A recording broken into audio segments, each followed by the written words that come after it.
Bonjour à toutes et tous et bienvenue à ce webinaire sur le thème de la finance. Je me présente, je suis Catherine David, gestionnaire de contenu pour les événements des affaires. C'est moi qui va animer la période de questions à la fin de cette présentation. Donc, avant d'entrer dans le vif du sujet, j'ai quelques indications à vous transmettre pour assurer le bon déroulement du webinaire. D'abord, je vous invite à réduire l'utilisation d'Internet à la maison pour la prochaine heure afin d'assurer une bonne connectivité. Si vous éprouvez des problèmes techniques, vous pouvez contacter le soutien de PQM, qui est notre partenaire de service pour cette web diffusion, en cliquant sur les icônes en bas de la page actuelle. C'est eux qui pourront vous accompagner. Si vous souhaitez poser une question aux experts, vous pouvez le faire à tout moment par la boîte à questions.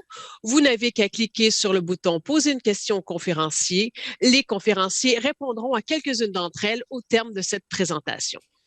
Je vous invite également à remplir le court sondage au moment de quitter le webinaire. Pour ce faire, il vous suffira simplement de cliquer sur le bouton « Sondage » qui s'affichera à l'écran. Et finalement, vous aurez la chance de revoir cette présentation en différé dans les prochains jours grâce à un lien qui vous sera envoyé par courriel. Alors, le webinaire d'aujourd'hui est présenté par notre partenaire Médici et s'intitule « Bourse, quoi faire en période incertaine ». Ce webinaire vous permettra, entre autres, d'évaluer si votre portefeuille repose sur des assises solides, d'identifier des mesures concrètes à prendre pour améliorer votre situation et de répondre à vos préoccupations financières. J'en profite maintenant pour vous présenter nos deux experts d'aujourd'hui. Grand passionné de la bourse et du monde des affaires, Yannick Léroin a accumulé de précieuses connaissances en matière de placement au cours des 22 dernières années. À titre de gestionnaire de portefeuille chez Médici depuis 4 ans et demi, il accompagne plus d'une centaine de familles à mieux atteindre leurs objectifs financiers. Il a auparavant été chroniqueur boursier, journaliste et chef de publication pour les affaires pendant 16 ans. Yannick collabore à RD Économie et à la radio de Radio-Canada depuis de nombreuses années. Soulignons qu'il a lancé la première radio financière du Québec sur le site Webfin au tournant des années 2000. Et voici Pierre-Olivier Langevin, donc inspiré par les grands investisseurs tels que Warren Buffett. Pierre-Olivier s'est intéressé à l'investissement dès son plus jeune âge et gère son portefeuille depuis 16 ans. Passionné par les modèles d'affaires, il joue un rôle clé dans la sélection des entreprises qui composent le portefeuille et contribue au succès de Médici depuis 11 ans. Son rôle l'amène à analyser les entreprises détenues, à recommander de nouvelles occasions de placement et à prendre part au comité d'investissement. Reconnu pour sa grande rigueur et ses talents de communicateur, il est appelé régulièrement à donner son opinion et à formuler ses conseils dans les grands médias québécois. Alors, sans plus tarder, je cède la parole à Monsieur Yannick Léroin. Bonjour à tous. Bonjour Pierre-Olivier. Bonjour Yannick. Donc, je suis très enthousiaste de vous présenter nos meilleurs conseils dans le cadre de ce webinaire qui s'intitule « Quoi faire en période d'incertitude ». Avant de passer au vif, au cœur de notre présentation, quelques mots sur l'équipe de Médici. Donc, c'est pas juste Pierre-Olivier et moi-même. Médici, c'est une grande équipe de 15 personnes. Donc, toutes des personnes qui sont passionnées par l'investissement et qui accompagnent fidèlement notre clientèle. Donc, Pierre-Olivier, on va décrire rapidement Médici. Hein, pour ceux qui ne nous connaissent pas, donc Médici, c'est 900 familles que l'on accompagne et on gère un actif de 1,2 milliard de dollars. Nous sommes désormais inscrits dans plusieurs autres provinces que le Québec, mais ce que nous nous plaisons à dire, c'est que nous ne voulons pas être la plus grosse firme, mais bien la meilleure. Pierre-Olivier, je t'inviterai à nous dire c'est quoi la meilleure firme de placement? Bien, c'est que, puis malheureusement, c'est une part dans notre industrie, souvent la meilleure, entre guillemets, c'est celle qui vend le plus. Nous, on ne veut pas accueillir tous les clients, on veut accueillir les clients qui comprennent ce qu'on fait. Puis c'est quoi être la meilleure firme? Au final, c'est la firme qui améliore le bien-être financier de ses clients, qui a une fascination pour ça, qui fait passer l'intérêt des clients en premier. Puis, ben, veut pas, on est une firme d'investissement. Donc, réaliser des bons rendements supérieurs au barème sans prendre de risques additionnels, bien, c'est la clé. Puis, si tu me permets rapidement, Yannick, en termes de sécurité de l'argent, on peut rappeler que la Banque nationale est notre fiduciaire. Donc, nos clients ont leurs actifs dans des comptes de la Banque nationale et nous gérons leurs comptes pour leurs propres bénéfices. Et quand on dit qu'on veut être les meilleurs, on ne veut pas être les meilleurs dans tout et n'importe quoi. On évite beaucoup d'éléments, pas parce qu'on n'est pas capable de les analyser, mais dis-nous, Pierre-Olivier, là, ce qu'on évite par-dessus tout. La complexité, hein, on le voit dans la présentation, mais tout ce qui est complexe mérite d'être invité de un, parce qu'il y a beaucoup de frais qui viennent avec ça. Je veux dire, vous investissez dans une note structurée, un fonds commun, il y a toujours des intermédiaires supplémentaires qui doivent être rémunérés. Donc, c'est une manière pour nous de diminuer les frais de gestion pour nos clients et pour nous-mêmes, parce qu'on investit dans les mêmes titres que nos clients personnellement. Mais aussi, écoute, Yannick, puis tu le sais autant que moi, on a regardé des prospectus de notes structurées et de produits complexes. Puis même nous qui connaissons le jargon, on n'a à peu près rien compris. Donc, à un moment donné, ne pas investir dans ce qu'on n'arrive pas à comprendre, c'est quand même un principe clé en investissement. Tout à fait, c'est un grand pas. Maintenant, Pierre-Olivier, j'aimerais qu'on jette un coup d'œil à notre performance à long terme depuis la fondation de Médicis. Donc, Médicis a été fondé à la fin de 2008. On vous présente à l'écran le rendement annuel composé de Médicis jusqu'au 31 décembre 2021. Donc, vous pouvez voir qu'1 million de dollars investis au cours de cette période-là valait 8 millions de dollars à la fin décembre 2021. Maintenant, pour ceux qui se posent la question, Pierre-Olivier, quelle est la performance de Médicis depuis le début de l'année qui est, disons-le, beaucoup plus difficile en raison de la volatilité élevée qu'il y a eu ces derniers mois? Oui, tout à fait. Donc, en fin août, on est à peu près à moins 13 %. Puis les données que vous voyez là, c'est pour des portefeuilles investis à 100 % en actions. Évidemment, ce ne sont pas tous nos clients qui ont un portefeuille 100 % en actions. Il y en a qui ont des portefeuilles équilibrés. Il y en a même une taille significative qui ont des portefeuilles équilibrés. Ce n'est pas pour tout le monde. Puis mentionnons aussi que ce sont ces rendements-là sont après déduction de tous les frais de gestion. Donc, ça aussi, il faut le mentionner.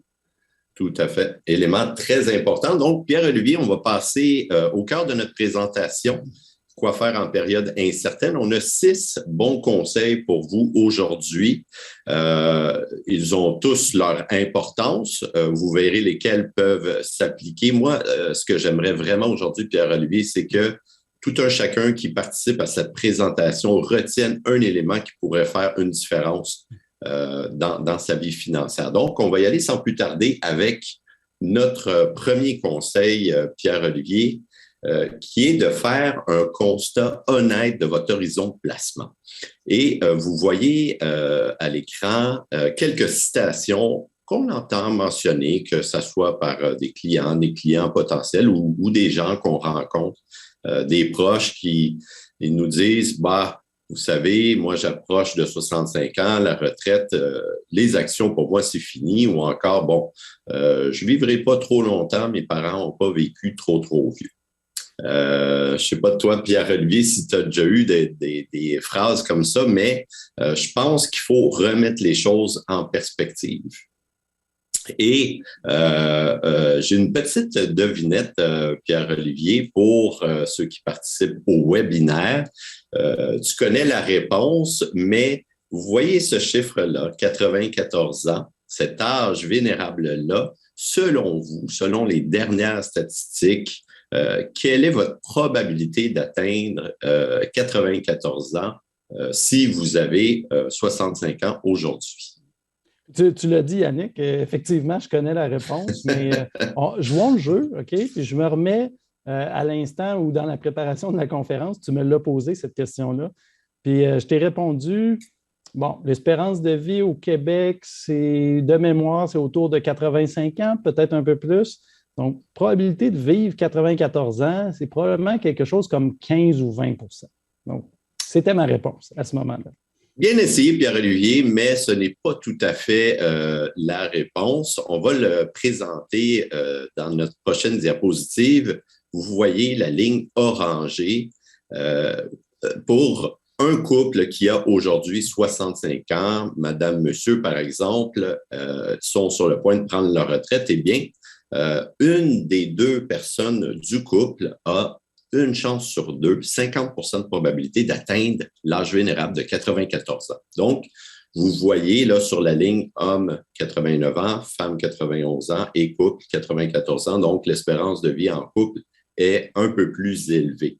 Donc, ce que ça nous dit... Ce qui me semble encore plus étonnant, Yannick, c'est même quand on regarde le 10 wow, probabilité combinée pour un couple, 101 ans. 101 ans. Ouais. Je pense qu'il y en a une couple à la maison là, qui vont sourciller en voyant ces données-là. Mais... Exactement. Puis, il y a peut-être des bémols qui s'imposent dans le sens où il y a une différence entre l'espérance de vie et l'espérance de vie en santé, mais néanmoins, ce que ça nous dit, c'est que si vous prenez votre retraite à 60 ou 65 ans, votre portefeuille va devoir contribuer à assurer votre pérennité financière pendant 3 décennies, peut-être plus.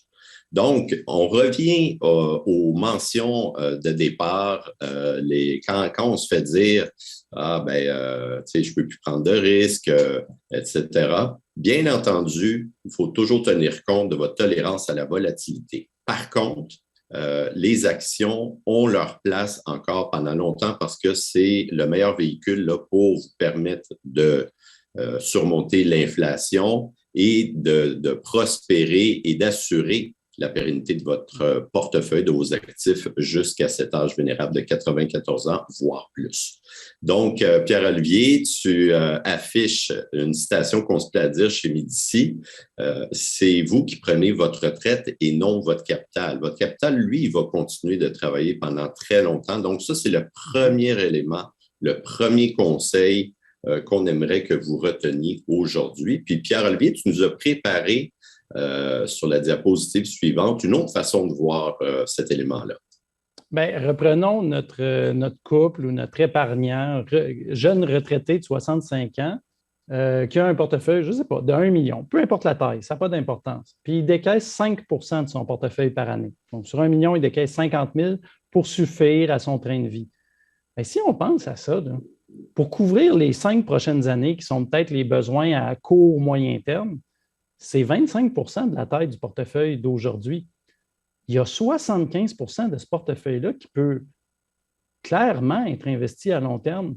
Puis c'est pour ça qu'on parle de ce conseil-là en premier, c'est que souvent, les gens arrivent chez nous ou vont voir leur conseiller, ils n'ont pas conscience d'à quel point leur horizon d'investissement est long.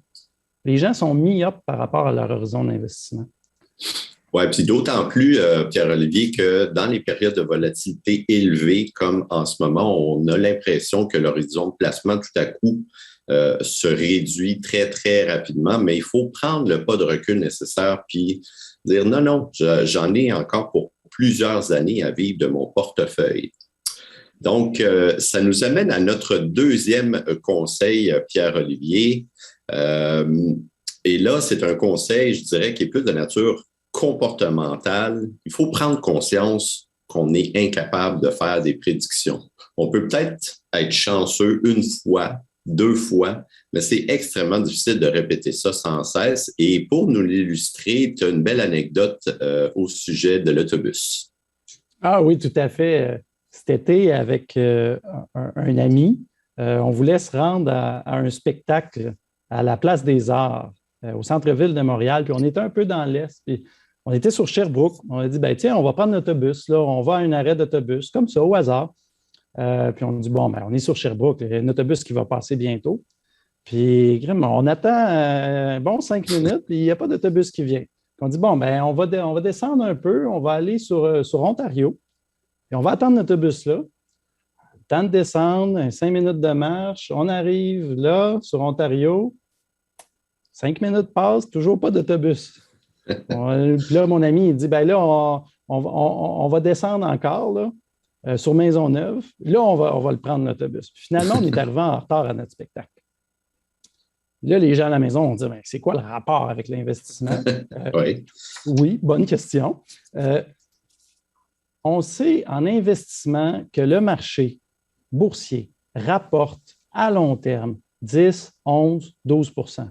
Regardez les 40 dernières années, par exemple, la bourse américaine, on a beaucoup de données américaines, on tombe dans le 12 %. À très, très, très long terme, on est dans le 10-11 %. Ça, c'est sur un siècle, là, Pierre-Olivier. Oui, tout à fait, tout à fait. On sait qu'on peut aller à cette vitesse-là. Donc, la même chose avec l'autobus, si mon ami et moi, on avait juste patienté, puis qu'on avait juste accepté d'attendre, puis à un moment donné, l'autobus va passer, mais on sait qu'on va prendre l'autobus, puis qu'on va aller à la vitesse de l'autobus. Si on se met à essayer de jouer un peu, puis d'aller d'une rue à l'autre, puis finalement, pour essayer d'arriver 2 minutes plus vite, bien, c'est là qu'on n'obtiendra pas la vitesse de croisière de l'autobus. C'est un peu le parallèle avec les marchés. Les gens essayent d'entrer et de sortir, essaient de prendre l'autobus le plus rapide, de changer de parcours. À un moment donné, si votre horizon de placement est aussi long là, que ce qu'on vous indique par les conseils, il va falloir prendre l'autobus puis y rester. Oui, c'est sûr, parfois, ça peut être tentant d'essayer d'anticiper les marchés, mais malheureusement, ce qu'on peut voir, Pierre-Olivier, puis on a un exemple vraiment éloquent dans ces chiffres qu'on vous présente, c'est que c'est très difficile et c'est très coûteux si on essaye d'acheter au moment optimal puis de vendre au moment optimal. Vous voyez le rendement du S&P 500, donc indice phare de la bourse américaine. Quelqu'un qui avait investi 10 000 $ entre janvier 2001 et décembre 2020, donc on a vraiment un très bon échantillon de temps, eh bien, le rendement de l'indice a été de 7,47 % au cours de cette période-là. D'accord? Mais si vous manquez les 10 meilleures journées, là, vous essayez de vendre parce que là, ça commence à baisser, puis vous dites, bon, mais je vais revenir plus tard. Votre rendement est réduit de moitié. Donc, si on prend les chiffres, on investit 10 000 $, c'est devenu 42 000 si on avait acheté l'indice, mais ça chute à 19 000 $ et quelques poussières là, si on a manqué les 10 meilleures journées de l'année. Et on peut continuer comme ça si on manque les 20 meilleures journées de l'année. Le rendement tombe à presque nul, à 0,69 %. Pierre-Olivier, c'est assez éloquent, non? C'est assez éloquent. Puis moi, ce que je trouve encore plus étonnant dans le tableau que tu nous proposes, c'est qu'il y a une note qui dit que les 7 pires journées, il y a la journée suivante de ces 7 pires journées-là sur un horizon de 20 ans. Dans 6 cas sur 7, ça a été une des meilleures journées, l'horizon. Fait que la personne qui se dit « Ah, là, je veux tout capituler, je veux tout vendre, puis je vais rentrer quand ça va aller mieux, là. » Ben, ça se peut que ce soit dès le lendemain que ça remonte. Alors, de jouer comme ça aux fins finaux avec les marchés, à un moment donné, il faut accepter que c'est très difficile à faire. Puis donc, le conseil, ce n'est pas juste prendre conscience de notre incapacité à prévoir les marchés, mais c'est de l'accepter aussi. Oui, en avoir conscience, mais l'accepter. Puis, un des exemples les plus frappants de ça, Pierre-Olivier, c'est la pandémie. Imaginez en mars 2020 quand tout chutait, parce que la chute a été quand même très rapide. Vous ne pouviez pas vous dire que le mois suivant aurait été le mois où il fallait revenir en bourse, hein, parce que la remontée a été tout aussi fulgurante dans les mois qui ont suivi. Donc, ça nous illustre très, très bien que la bourse, l'économie en tant que telle, c'est une machine très, très complexe, puis on ne peut pas anticiper ce qui va se passer. Puis on l'illustre très rapidement avec la diapositive actuelle, qui est une étude d'Albar.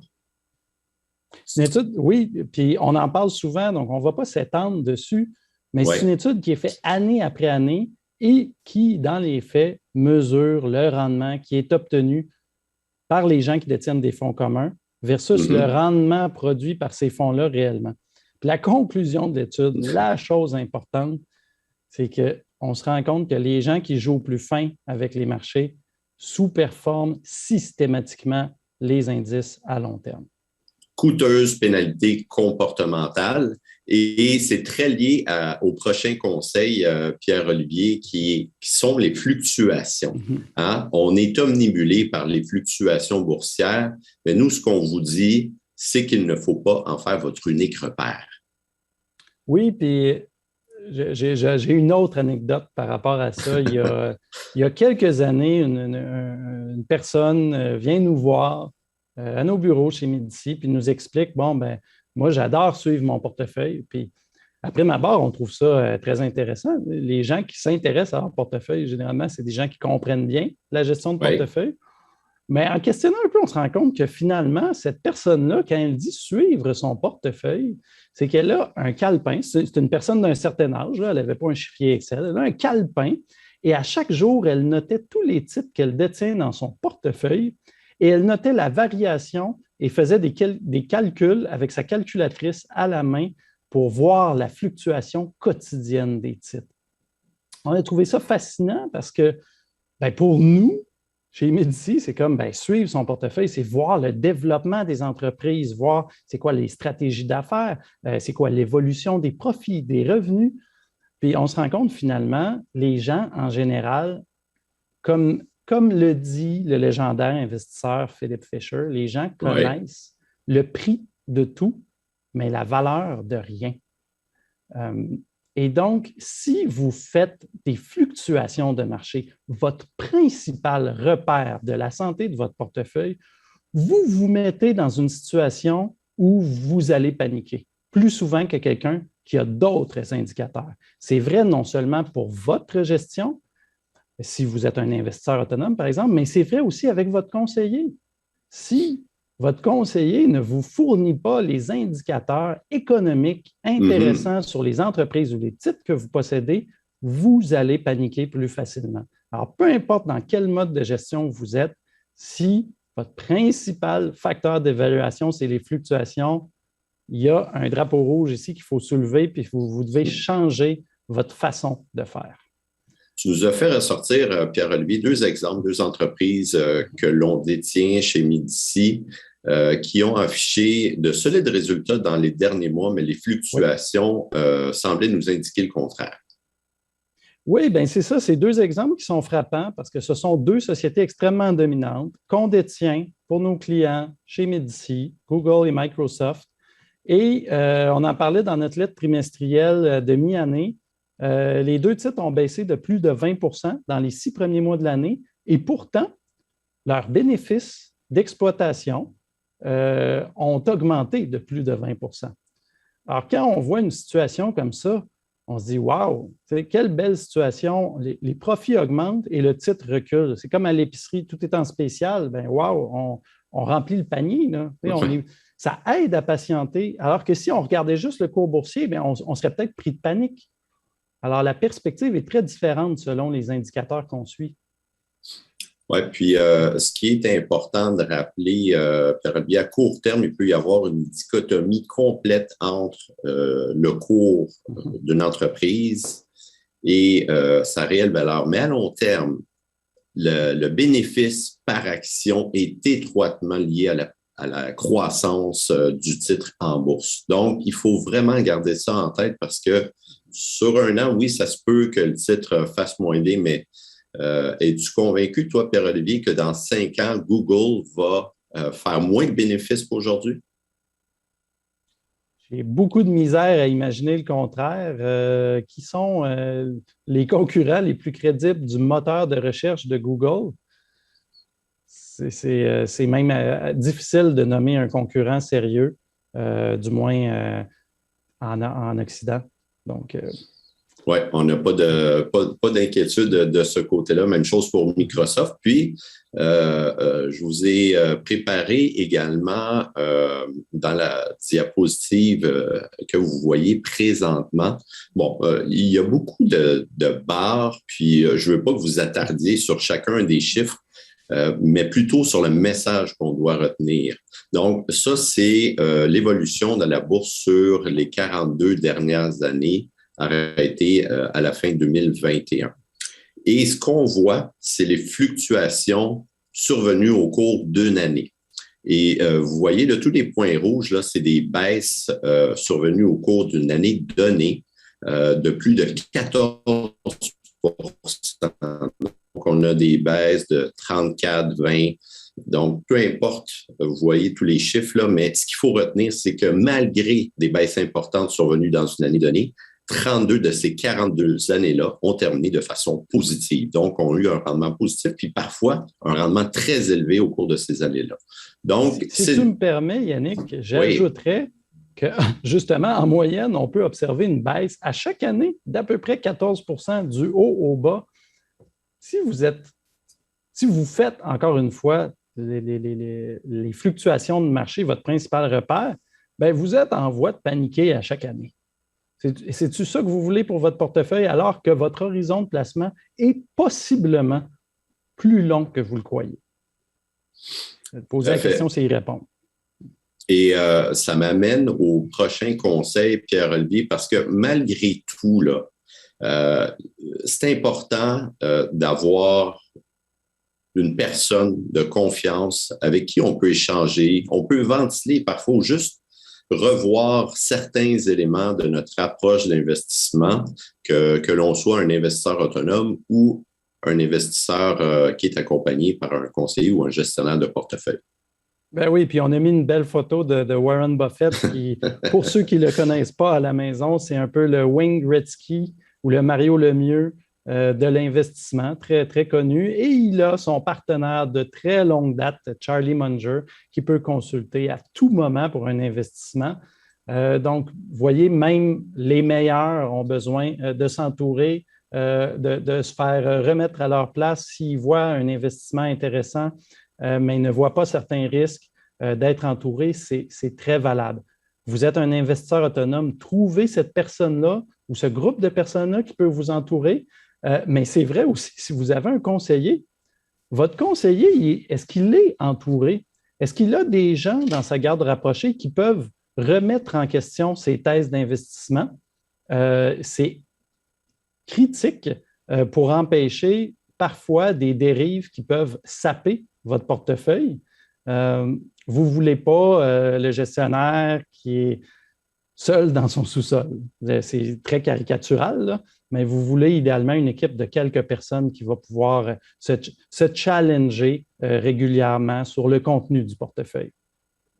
Oui, parce que l'objectif, c'est de sélectionner les meilleures idées de placement puis d'éviter les erreurs. Puis même un Warren Buffett, Pierre-Olivier, il demande à Charlie Munger là, de revoir ses idées de placement, même s'il est considéré comme le meilleur au monde.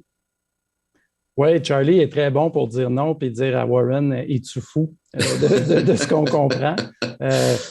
Buffett a reconnu avoir fait une erreur en achetant des compagnies de transport aérien. Puis il a même paraphrasé à un moment donné, il a dit ça me prendrait un téléphone rouge. Puis à chaque fois que je veux acheter des entreprises de transport aérien, j'appelle ce téléphone rouge-là et il y a une voix automatisée qui me dit de ne pas en acheter. Donc, ça donne une idée.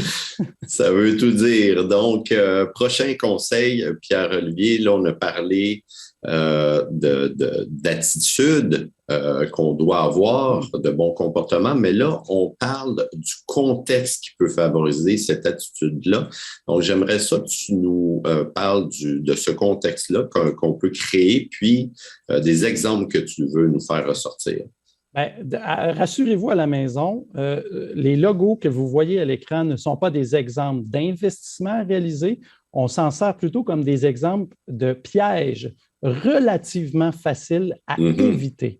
Donc, commençons par les crypto-monnaies, le Bitcoin qui est plus populaire. C'est très difficile de savoir combien ça vaut une crypto-monnaie. Une crypto-monnaie, ça ne génère pas de profit. On ne peut pas actualiser les profits et dire bien, ça vaut intrinsèquement telle valeur. Et donc, ben, nous, chez Médici, ce n'est pas compliqué, on n'investit pas là-dedans, on se dit, on ne sait pas combien ça vaut, on ne touche pas à ça avec un pôle de 10 pieds. Bien, si vous n'êtes pas capable à la maison ou avec votre conseiller de dire combien ça vaut un investissement, bien, évitez ça, n'y touchez pas. Concentrez-vous sur ce que vous êtes capable d'estimer, d'évaluer. Donc, les exemples, on en a plusieurs comme ça, c'est des différents écueils à éviter. L'autre, Yannick, qui est Canopy Growth, mais ce serait vrai pour n'importe quelle entreprise de production de cannabis. On est dans une industrie naissante. Oui. Qui n'est pas encore tout à fait réglementée. On ne sait pas encore qui sera le gagnant de cette industrie-là, qui est le Coca-Cola du cannabis ou le Budweiser du cannabis.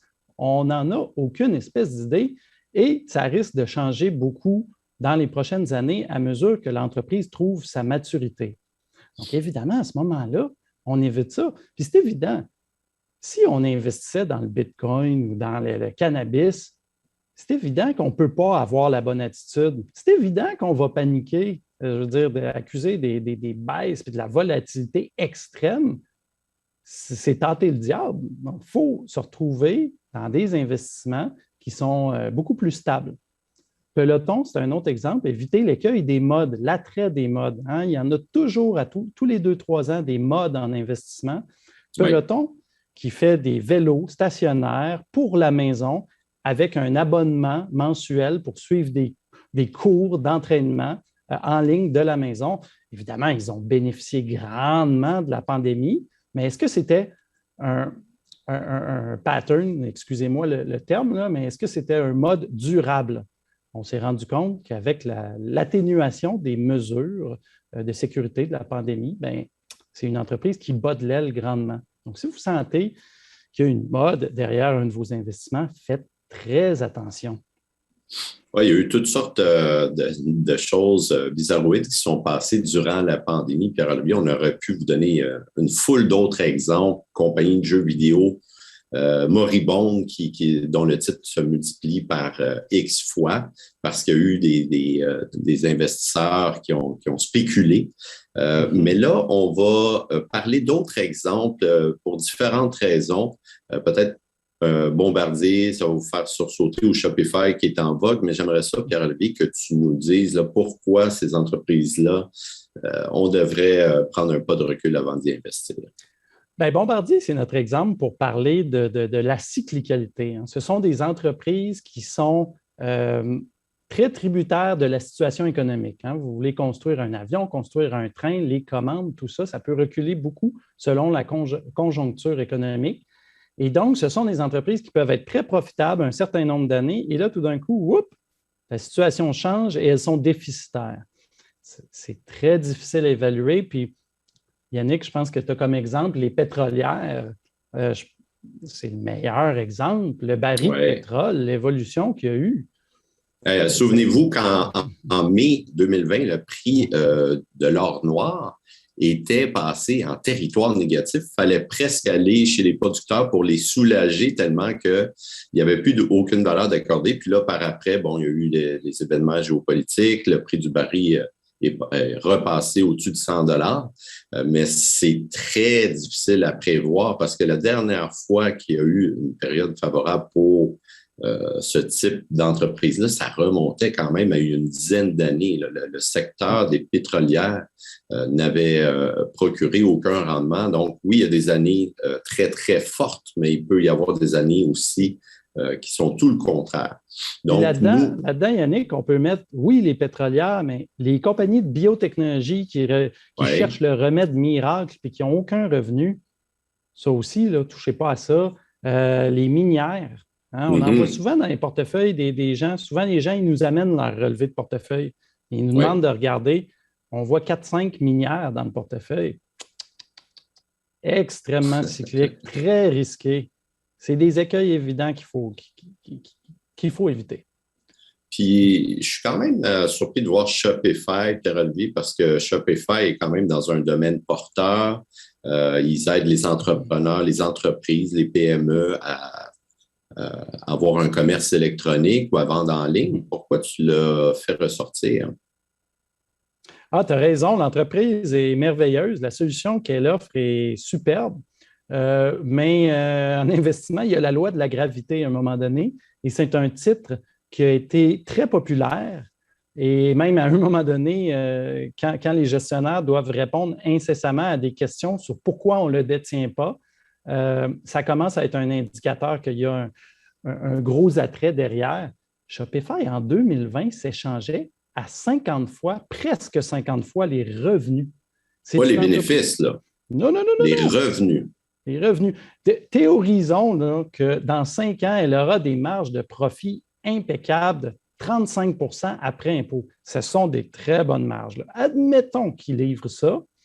Ça veut dire que l'entreprise s'échangeait en 2020 à 150 fois ses profits théoriques dans 5 ans.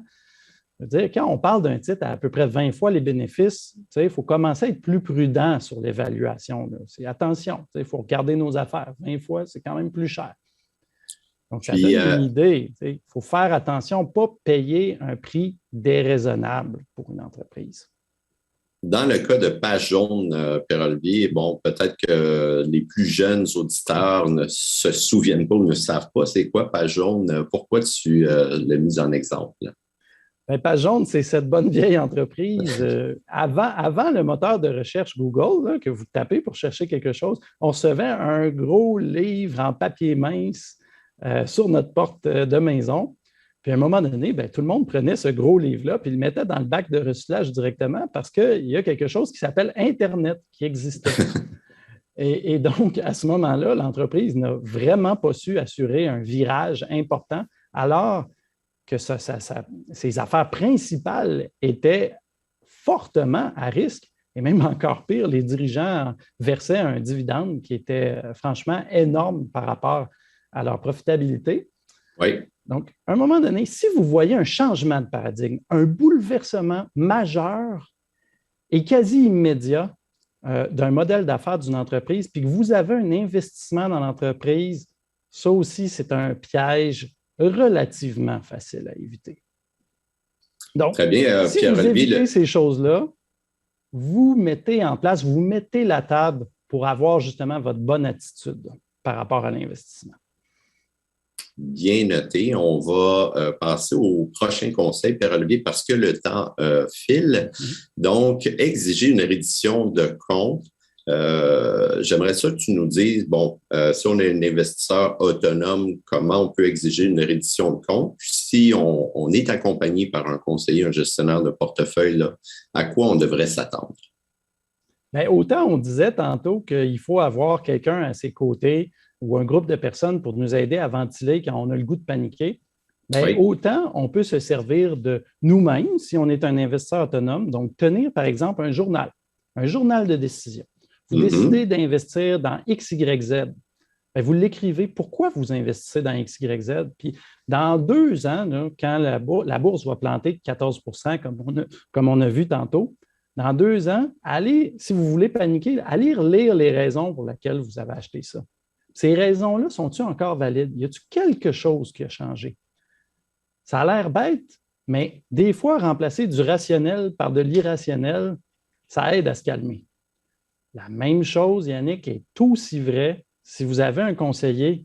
Est-ce que votre conseiller vous donne justement une bonne reddition de compte? Est-ce qu'il vous partage les décisions pour lesquelles il fait un investissement? S'il ne les partage pas, il ne vous aide pas bien à évaluer son travail. Hein? Vous devez vous assurer qu'il va vous le partager. Chez Médici, c'est notre engagement de partager. On partage nos bons coups, nos moins bons coups aussi dans le cadre de nos lettres trimestrielles. On diffuse beaucoup de vidéos, puis on n'a pas peur d'expliquer les raisons pour lesquelles on investit dans un titre ou les raisons pour lesquelles on va vendre un titre parfois. C'est des raisons, malheureusement, d'évaluation. On aime l'entreprise, mais on n'a pas le choix compte tenu du fait que le titre a bien fait, que l'évaluation est devenue élevée. Mais tout ça pour dire qu'on explique nos décisions, puis ça, c'est vraiment crucial de s'attendre à ça de son gestionnaire de portefeuille. Souvent, Yannick, les conseillers, ils vont utiliser une lettre écrite, trimestrielle, annuelle, pour parler de leurs décisions. C'est bien. On se rend compte, malheureusement, dans l'industrie, que ces lettres-là, et c'est une tare présente davantage chez les très grandes institutions, on envoie une lettre, mais on ne traite pas des vrais enjeux. On parle d'économie. Mais monsieur, madame, tout le monde qui a du Google dans son portefeuille ou du Page Jaune il y a une quinzaine d'années, est-ce qu'on va lui parler des enjeux de ces entreprises-là? Donc, ce n'est pas tout d'envoyer une publication, c'est aussi de dire les bonnes choses, d'avoir les bonnes explications. On ne veut pas une lettre qui est rédigée par un économiste dans une tour.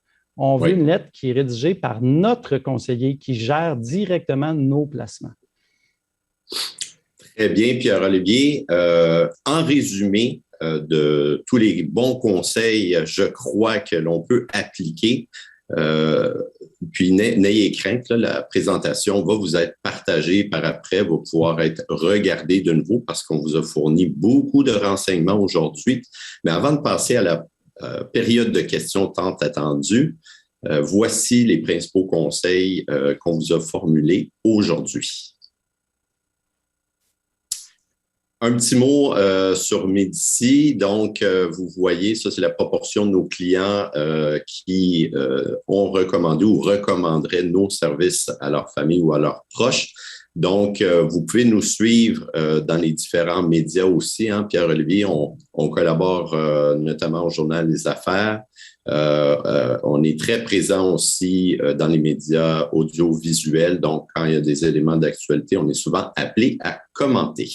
Oui, puis Yannick, souvent, les gens s'attendent à des recommandations d'investissement et tout ça.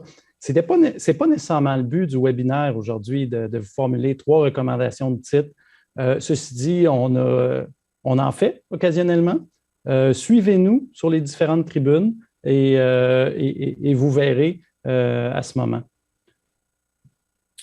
Parfait. Donc, nous serions prêts à passer à la période de questions.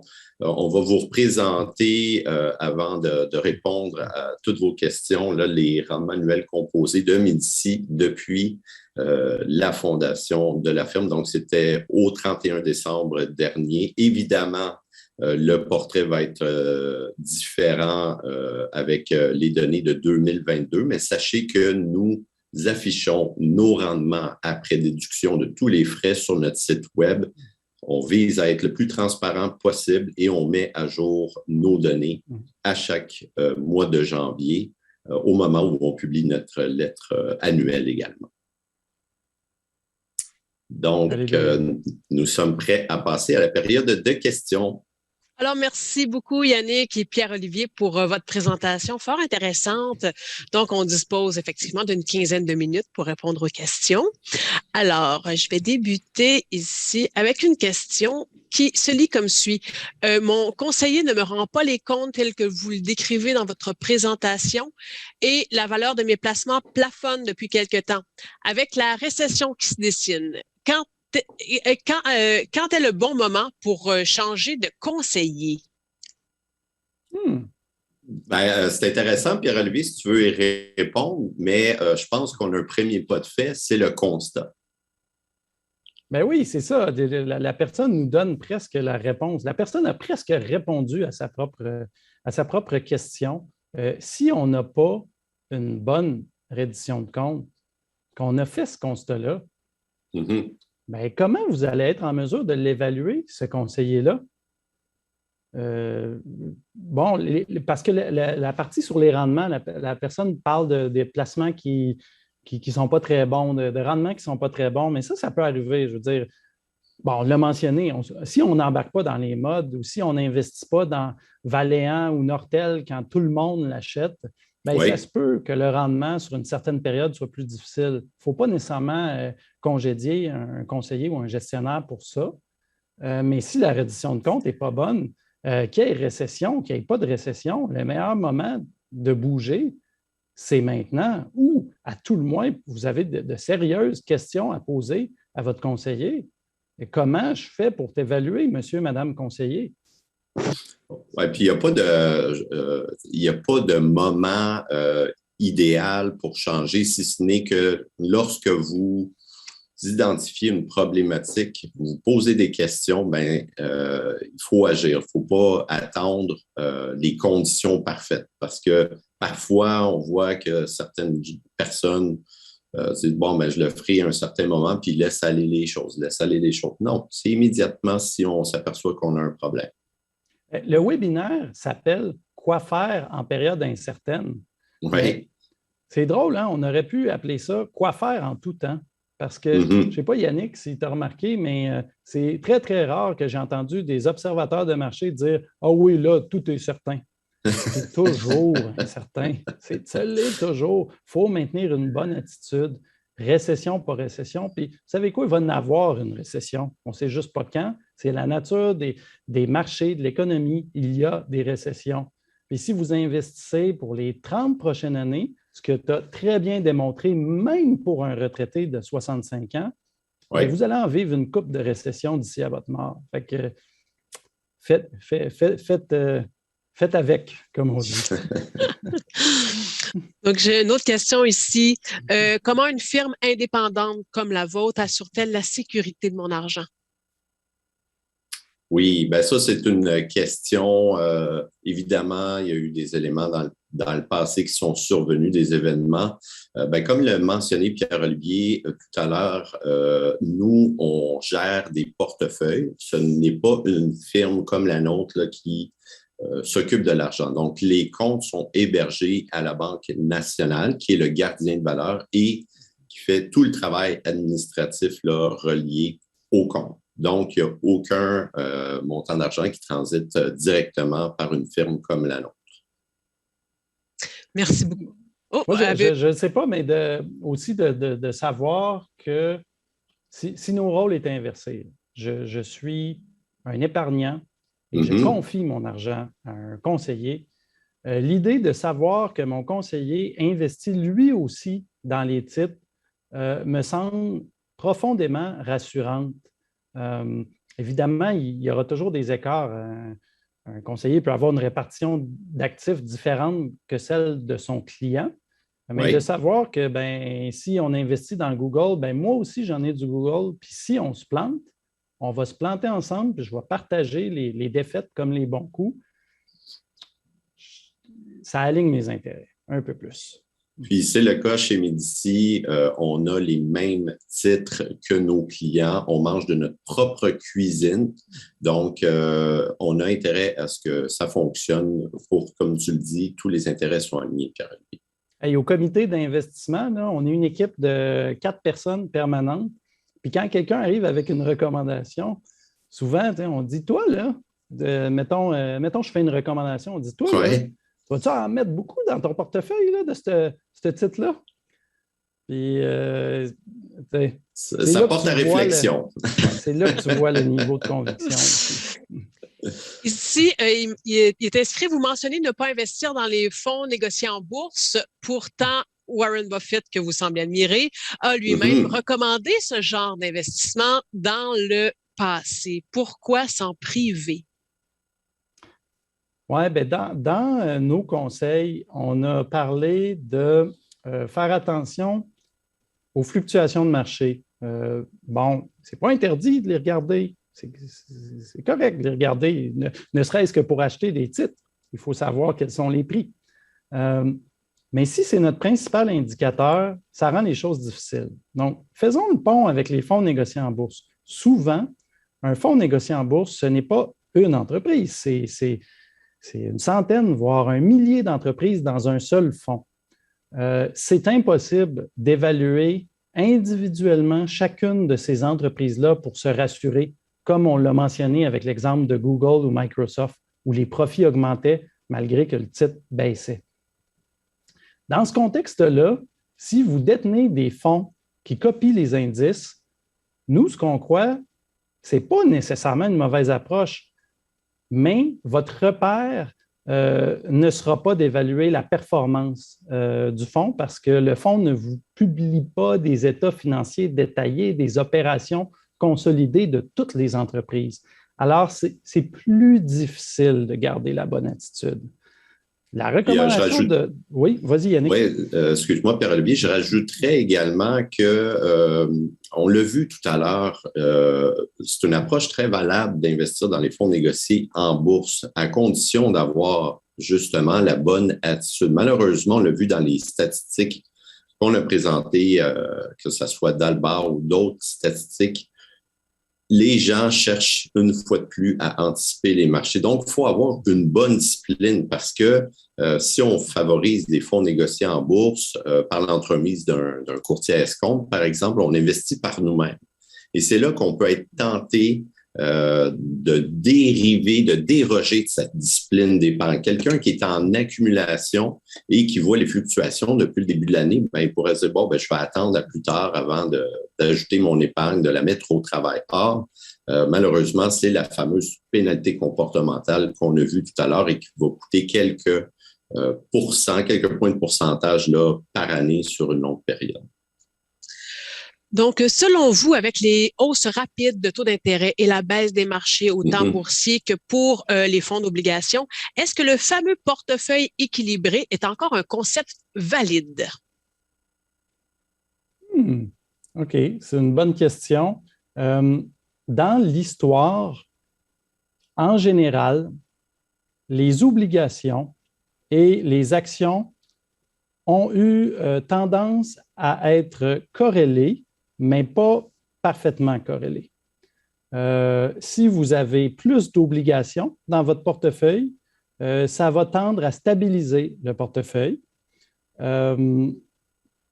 Mais ceci dit, il y a eu des périodes on parle des 100 dernières années, là, il y a eu des périodes où la corrélation a été plus élevée et des périodes où la corrélation entre les deux classes d'actifs a été moins élevée.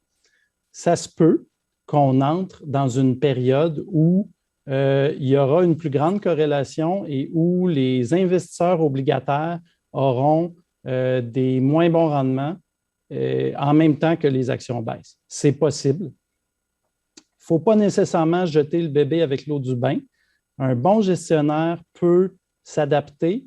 Il existe certains placements de type revenu fixe où les taux vont être plus flottants, donc vont s'ajuster avec une hausse de taux d'intérêt. Donc ça, c'est des bonnes questions que vous pouvez poser à votre conseiller, savoir comment vous adaptez le portefeuille à une hausse de taux. Évidemment, si les taux continuent de monter, maintenir une saine diversification d'échéance de vos obligations. Les obligations à plus long terme vont perdre beaucoup de valeur si les taux d'intérêt continuent de monter. Elles en ont déjà perdu beaucoup, mais elles vont continuer d'en perdre. Moi, j'ajouterais, Pierre-Olivier, historiquement, là, fut un temps où la formule 60% actions, 40% revenus fixes, c'était une formule sans souci, je dirais. C'était un classique. Les conseillers favorisaient cette approche-là parce que, bon an, mal an, on avait un rendement intéressant qui nous était offert. Or, il y a eu une période de baisse de taux d'intérêt depuis le début des années 80 qui a pris fin dans les dernières années. Les rendements sont devenus moins intéressants globalement. Donc, nous, ce qu'on a comme approche, c'est de vraiment s'assurer qu'on a la bonne pondération, la pondération adéquate pour le client. Puis ça dépend des besoins de chacun, mais ça dépend aussi de la tolérance à la volatilité. Donc, c'est important de vous regarder dans le miroir puis de vous dire, bon, est-ce que ma tolérance à la volatilité est aussi élevée que je le pense? Puis là, on a eu des bons tests ces dernières années. Puis, deuxièmement, de savoir c'est quoi vos besoins de décaissement. Par exemple, si vous êtes à la retraite, nous, on a une formule pour s'assurer de ne pas vendre des actions à un moment défavorable. Donc, ça, c'est vraiment deux repères importants.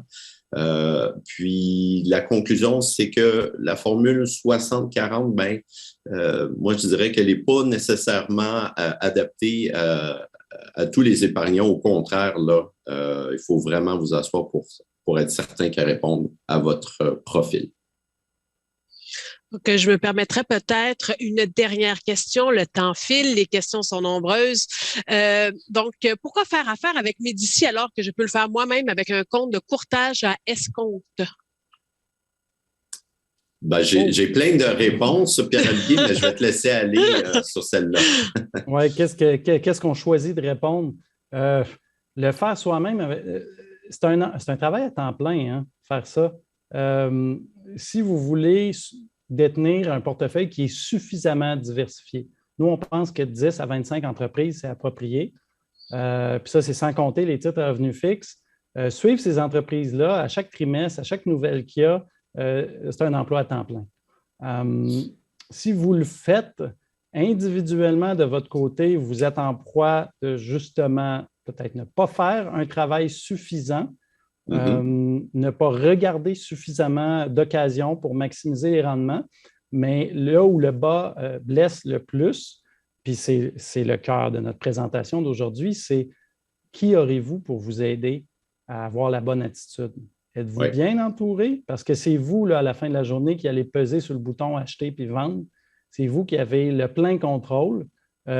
On s'est rendu compte au fil des temps qu'il y a des gens qui ne veulent pas avoir le plein contrôle. Puis il y a même des conjoints et conjointes de personnes qui ne veulent pas que leur conjoint ou conjointe ait le plein contrôle.